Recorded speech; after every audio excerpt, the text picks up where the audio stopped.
Buonasera e benvenuti a TG Sicilia, i titoli del nostro telegiornale. Caro gasolio, le associazioni degli autotrasportatori incontrano i vertici del Ministero dei Trasporti. Soddisfatti per le misure messe in atto dal governo, in Sicilia è scongiurato lo sciopero. Voto di scambio, revocati gli arresti domiciliari per il deputato regionale Giuseppe Castiglione, per altri 2 indagati nell'operazione antimafia Mercurio dei Carabinieri del ROS di Catania. Colpo alla mafia di Niscemi, 35 arresti, sequestrati aziende del valore di 6 milioni di euro. L'indagine ha scoperchiato l'infiltrazione del clan locale nel settore della raccolta degli oli vegetali esausti e nella gestione del traffico di droga. Denunciati per omissione di soccorso i 4 amici del sedicenne di origine egiziana accusato di aver ucciso a Pavia Gabriele Vaccaro, il 25enne di Favara nel Trapanese. Il decreto Niscemi e legge sospese tasse e tributi per gli immobili danneggiati dalla frana, ma mentre i disagi continuano emergono interrogativi sulla gestione delle donazioni raccolte per l'emergenza. In Sicilia la spesa farmaceutica è inferiore al 2,1% rispetto alla media nazionale, un calo trainato dalla contrazione della spesa privata. Calcio contro l'Atalanta, Under 23, il Catania si gioca in trasferta il secondo posto. L'obiettivo è arrivare ai playoff da testa di serie, toscano alle prese con assenze e diffide.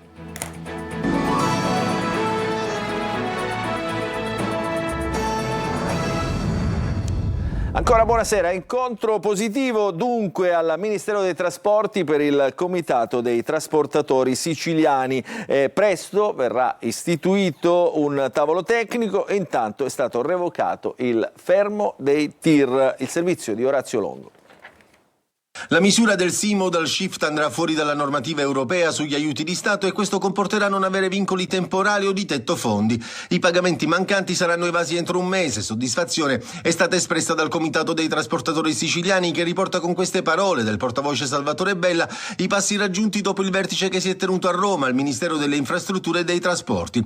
All'incontro col viceministro Rixi hanno partecipato le principali sigle dell'autotrasporto merci, Contoterzi, chiedendo interventi rapidi e mirati. In ballo c'è la tenuta non solo del settore dell'autotrasporto, ma produttivo in generale. Al centro del dibattito l'impatto dell'aumento dei costi energetici aggravati dalle tensioni internazionali nell'area del Golfo Persico. Durante la riunione le associazioni hanno sottolineato come il taglio delle accise non abbia portato benefici economici per l'autotrasporto e hanno quindi chiesto ristori compensativi pari a 200 euro ogni 1000 litri di gasolio acquistato. Un tavolo tecnico è stato istituito tra il CTS e il Ministero.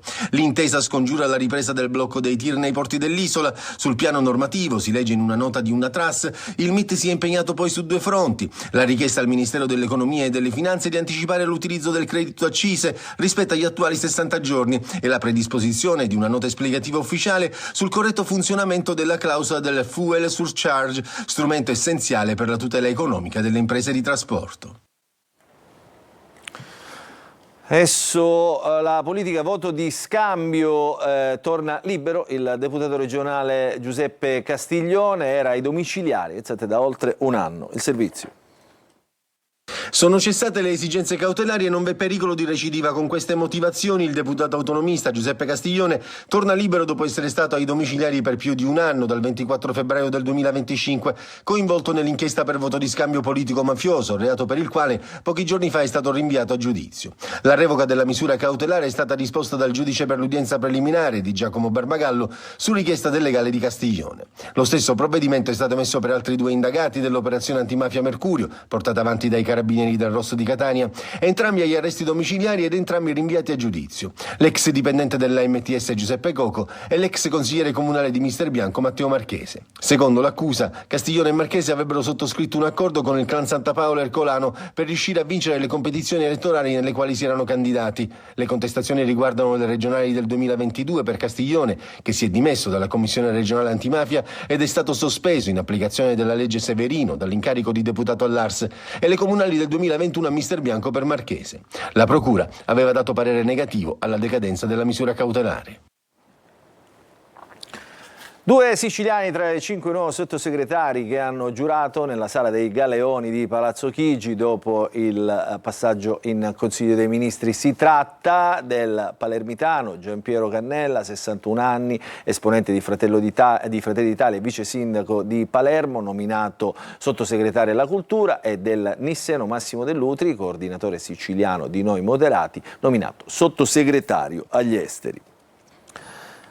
Maxi operazione antimafia all'alba nel Nisseno. A Niscemi i carabinieri hanno eseguito 35 misure cautelari nell'ambito di una inchiesta della DIA, il servizio di Rita Cinardi.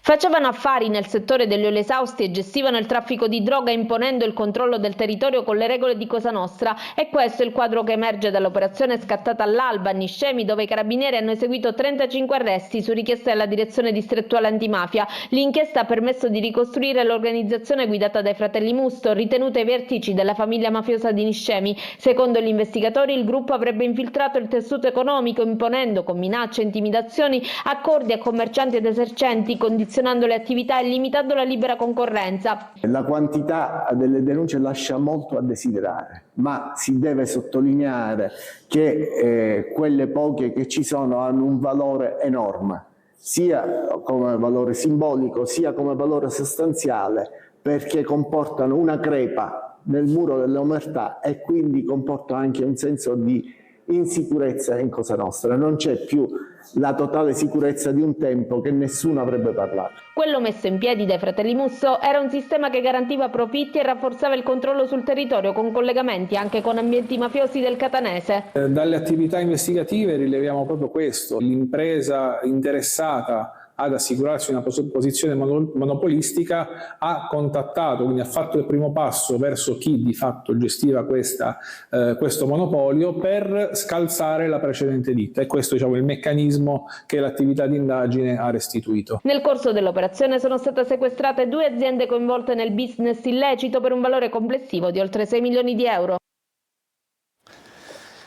A Palermo il papà porta hashish, cocaina e crack al figlio detenuto nel carcere Pagliarelli, arrestato dopo la perquisizione dagli agenti penitenziari nella sala colloqui il figlio. Il servizio di Giusy Lazzara. Carcere Pagliarelli a Palermo. Un padre chiede di poter vedere il figlio detenuto, ma in realtà tenta di consegnargli droga. La richiesta dell'incontro in un primo momento non aveva insospettito gli agenti della polizia penitenziaria, che dopo il controllo al metal detector lo fanno entrare nella sala, sorvegliata dalle telecamere. I due si siedono e iniziano a parlare, ma all'improvviso ai poliziotti non sfugge la velocità del passaggio con cui l'uomo mette le mani nella tasca della tuta, prende un pacchetto e lo consegna al figlio. Perquisiti con attenzione sia il detenuto sia il padre, i poliziotti trovano dentro il pacchetto un panetto di hashish da 100 grammi, dosi di cocaina e buste di plastica con 4 grammi di crack. Convalidato l'arresto per il padre ai domiciliari con il braccialetto elettronico e denunciato il figlio. Lo spaccio di droga dentro le carceri, dice Pino Apprenti, garante dei detenuti, aggrava una situazione esplosiva per sovraffollamento e criticità delle patologie legate alle tossicodipendenze. Intanto la questione carcere si fa sempre più pesante. A Catania, nel reparto Nicito del carcere di Piazza Lanza, un detenuto uscito dall'isolamento per una telefonata ferisce 6 poliziotti, uno di questi preso in pieno volto con il lancio di una padella. L'aggressione a poche settimane da un altro episodio con 5 agenti feriti. E arriva la denuncia di Armando Algozzino, presidente nazionale della UIL Penitenziari. Dallo Stato non arrivano soluzioni ai problemi che abbiamo più volte segnalato. Adesso ci occupiamo ancora del caso di Pavia. Dopo il fermo del 16enne di origine egiziana accusata dell'omicidio di Gabriele Vaccaro, il 25enne di Favara in provincia di Agrigento, denunciati per omissione di soccorso i 4 amici dell'aggressore. Il servizio di Lorena Dolci. Ucciso per una fetta di pizza in una lite tra giovani. Gli investigatori cercano di chiarire gli ultimi momenti che hanno portato alla morte di Gabriele Vaccaro. Il 25enne originario di Favara, accoltellato in un'area parcheggio di Pavia dove si era trasferito dalla Sicilia in cerca di lavoro. Oltre al 16enne egiziano fermato con l'accusa di omicidio, sono stati denunciati per omissione di soccorso anche gli amici dell'aggressore, 4 giovani, fra cui un altro minorenne, che sono scappati quando hanno visto il tragico epilogo. Domani mattina il minorenne sarà interrogato. I suoi avvocati hanno fornito intanto una versione diversa rispetto a quella presentata sino ad ora, ribadendo che il ragazzo ha reagito colpendo al collo la vittima solo dopo che era stato a sua volta aggredito dall'altro gruppo. La colluttazione sarebbe nata dal rifiuto di Vaccaro e dei suoi 2 amici di dare appunto una fetta di pizza appena acquistata. Mentre si cerca ancora l'arma del delitto, i legali insistono su un passaggio: la ritardata richiesta di soccorso. Perché, si chiedono gli amici di Gabriele, non hanno chiamato subito il 118, ma solo dopo che sono arrivati a casa, quando l'emorragia era ormai evidente. Resta un dato: il ricorso sempre più facile alla violenza da parte dei giovanissimi. Anche il 16enne accusato di omicidio qualche mese fa era stato accoltellato, finendo in ospedale. A quasi 3 mesi dalla frana che ha colpito Niscemi, decine di famiglie restano in difficoltà, mentre i disagi continuano, emergono interrogativi sulla gestione delle donazioni raccolte per l'emergenza. Intanto è legge il decreto che taglia tasse e tributi alle famiglie colpite. Il servizio di GR Italia.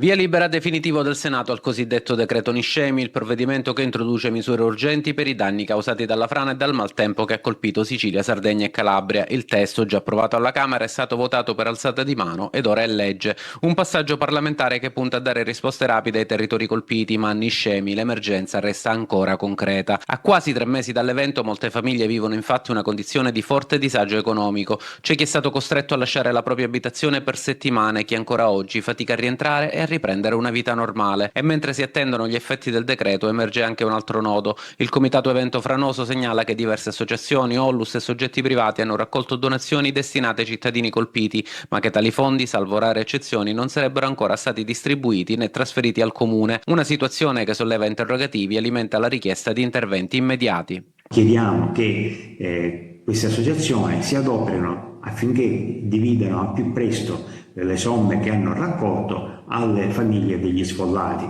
Già il comune di Niscemi sta provvedendo a dividere in maniera proporzionale le somme che sono andate al comune.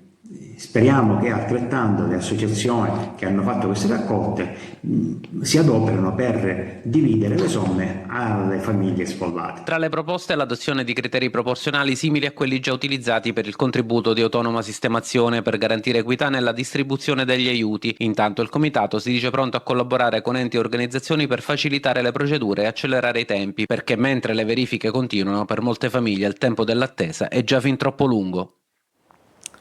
Ad Agrigento crollo nella notte nel centro storico, nel rione Santa Croce, una parte di una palazzina disabitata, appunto crollata all'improvviso. Nessun ferito, ma tanta paura nel quartiere. Il servizio di Davide Sardo. Un boato improvviso, poi il crollo. In pochi secondi è venuta giù una parte di una palazzina abbandonata da anni nel cuore del centro storico di Agrigento. È accaduto nella notte tra via Alletto e il rione Santa Croce, sopra via Garibaldi. Un rumore fortissimo ha rotto il silenzio e ha fatto scattare l'allarme. I residenti, pochi ma ancora presenti nella zona, sono tornati a vivere momenti di paura. C'è chi per precauzione ha deciso di lasciare casa e dormire altrove. A cedere è stato l'edificio già in pessime condizioni, una struttura da tempo disabitata e in parte già collassata. Il crollo è avvenuto proprio a causa dello stato di totale abbandono. Subito dopo l'allarme al 112, sul posto sono arrivati i vigili del fuoco, la protezione civile, i tecnici dell'ufficio tecnico e gli agenti delle volanti. Gli accertamenti hanno confermato che lo stabile era vuoto, nessuna persona è rimasta coinvolta. L'area è stata interdetta, transenne e delimitazioni sono state collocate attorno all'edificio per evitare rischi.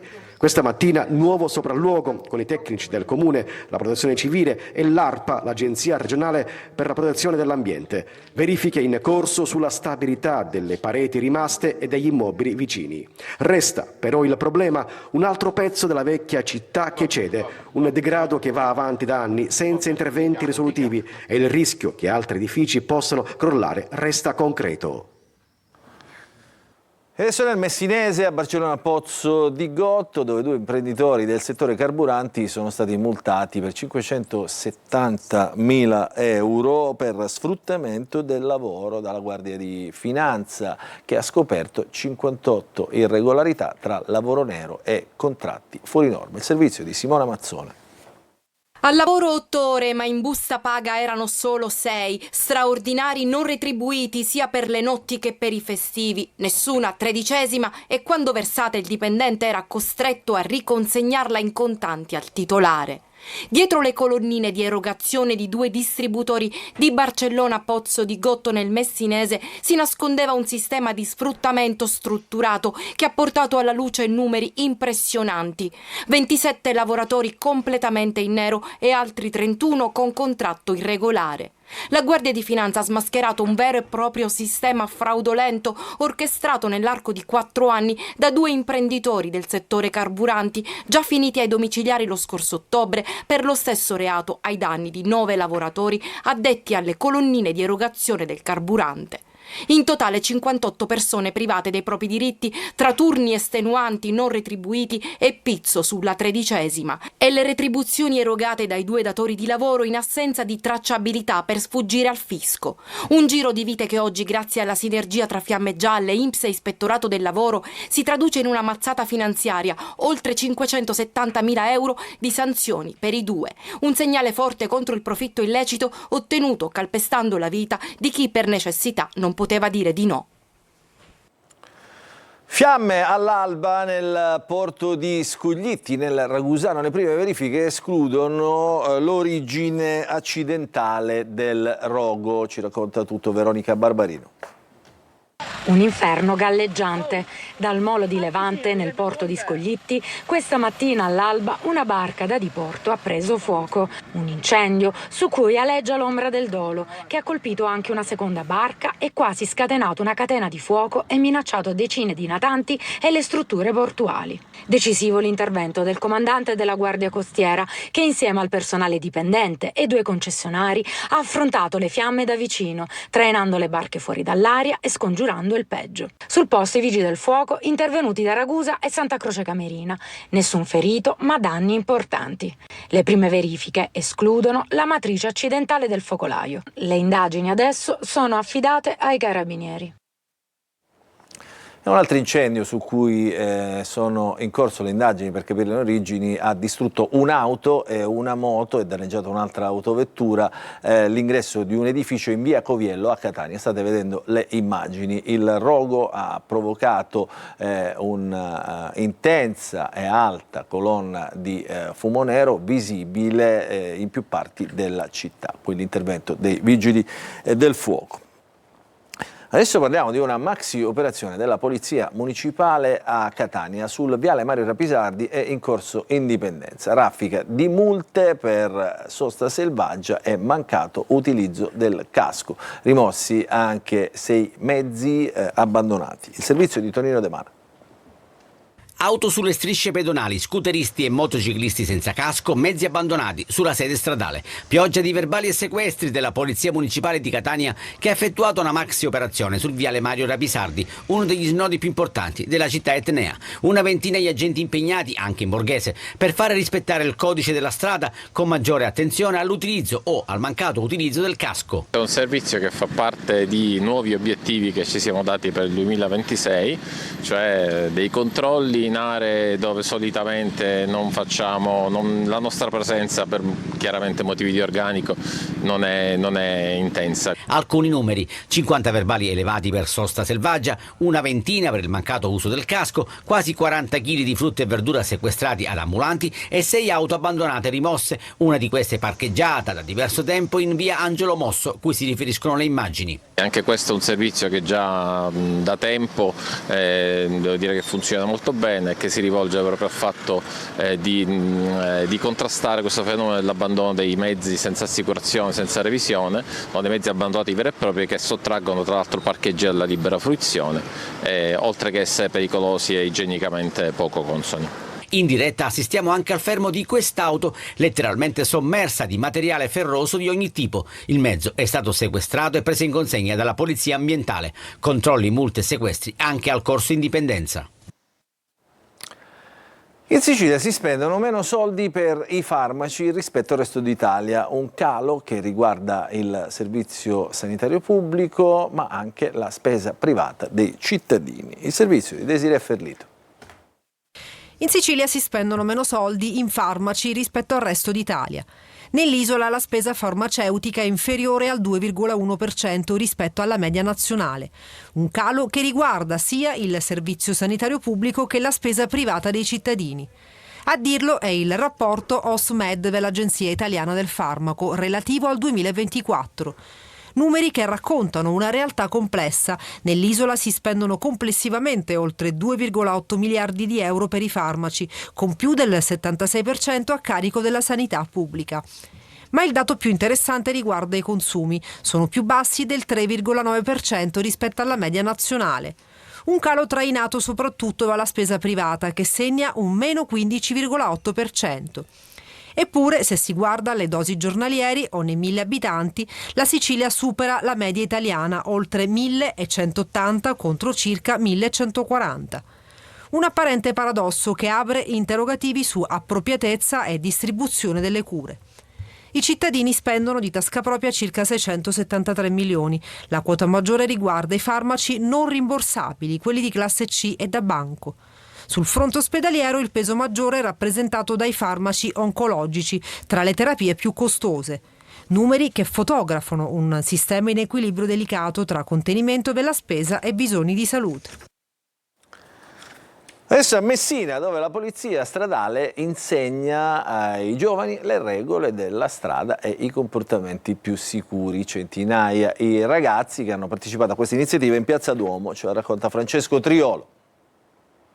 L'emozione di salire a bordo di un'auto o una moto della polizia stradale, il brivido di azionare la sirena. Centinaia di bambini hanno visitato il parco mobile della sicurezza stradale, l'iniziativa organizzata dalla polizia stradale nell'ambito della 26esima edizione del progetto Icaro. Piazza Duomo è diventata una città in miniatura, con percorsi ricostruiti, cartelli stradali con obblighi e divieti, strisce pedonali, l'occasione per educare i più piccoli alla cultura della sicurezza e al rispetto delle regole. Dobbiamo coinvolgere i bambini, grazie ovviamente agli insegnanti e ai dirigenti scolastici che ci hanno fornito il loro supporto, per far capire ai bambini che la strada può essere un luogo pericoloso e bisogna ovviamente rispettare le regole, per far capire loro che il rispetto delle regole passa proprio per la tutela della difesa dell'individuo e delle persone. L'evento si inquadra nel percorso didattico avviato da tempo con la presenza anche degli agenti nelle scuole, dove gli alunni hanno imparato a conoscere la segnaletica stradale e le regole della strada attraverso giochi, filmati e cartoni animati. L'obiettivo finale è trasformare l'educazione stradale in un valore civile e formativo, rendendola parte integrante del modo di vivere delle future generazioni. Credo che sia importante molto seminare fin dalle prime fasi della vita, quindi perché poi il bambino assorbe, e questo è il momento in cui il bambino cresce e diventerà l'uomo del domani, e siamo consapevoli e siamo sicuri che avremo degli uomini più sicuri, più consapevoli e più rispettosi delle regole. Adesso ci fermiamo, una piccola pausa e rientreremo subito dopo con il calcio.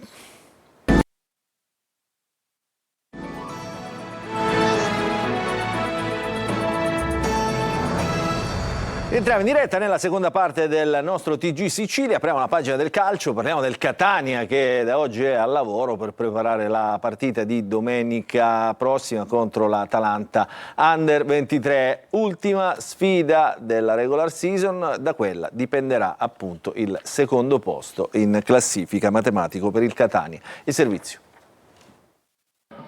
Il secondo posto non è l'obiettivo, ma per il Catania, arrivata a questo punto e con la promozione diretta ormai andata, è diventato un traguardo intermedio da non fallire. Inutile oggi guardare troppo indietro nel percorso della stagione, ma basti pensare che 3 settimane fa il vantaggio sul terzo posto era di 8 punti. Ecco quindi che la necessità di andare a difendere adesso la piazza d'onore all'ultima giornata appare riduttivo. Ma tant'è, perché quel margine cospicuo è stato bruciato in 3 partite a 90 minuti alla conclusione della stagione regolare. La squadra di Toscano si trova così ancora in bilico. Mancato il risultato pieno contro il Potenza, ormai senza obiettivi specifici dopo la vittoria in Coppa Italia che regala ai lucani l'accesso al primo turno della fase nazionale per gli spareggi per la B, la sfida di domenica in trasferta contro l'Atalanta Under 23 diventa decisiva per l'assegnazione del secondo posto che assicura il pass al secondo turno della fase nazionale dei playoff, per di più da testa di serie, cioè con l'andata in trasferta il 17 maggio, il ritorno in casa il 20 maggio, ma soprattutto con la possibilità per superare il turno di contare su 2 pareggi o su una vittoria e una sconfitta con uguale differenza reti. Proprio per l'importanza della partita, ecco che Telecolor la offrirà in chiaro e in esclusiva alla luce anche del divieto di trasferta imposta ai tifosi rossazzurri.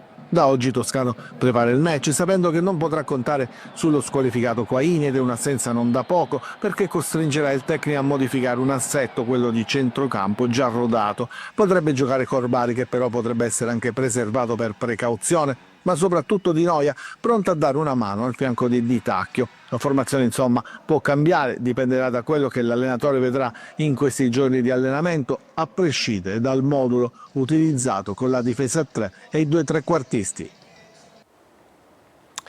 Adesso parliamo del Trapani, è arrivato il verdetto, appunto il Trapani Calcio retrocede ufficialmente in Serie D, il collegio di garanzia del CONI ha respinto il ricorso della società Granata guidata da Valerio Antonini, che sperava di riavere indietro i punti necessari per evitare appunto la retrocessione diretta. Per la società rimane adesso un'ultima speranza legata all'udienza di domani. La Corte federale d'appello dovrà infatti decidere su un'ulteriore penalizzazione di 5 punti. Un eventuale successo potrebbe riaprire uno spiraglio per evitare appunto la retrocessione in Serie D, che ad oggi insomma sembra molto probabile. Adesso ci fermiamo, un'altra piccolissima pausa e poi l'ultima parte del nostro telegiornale.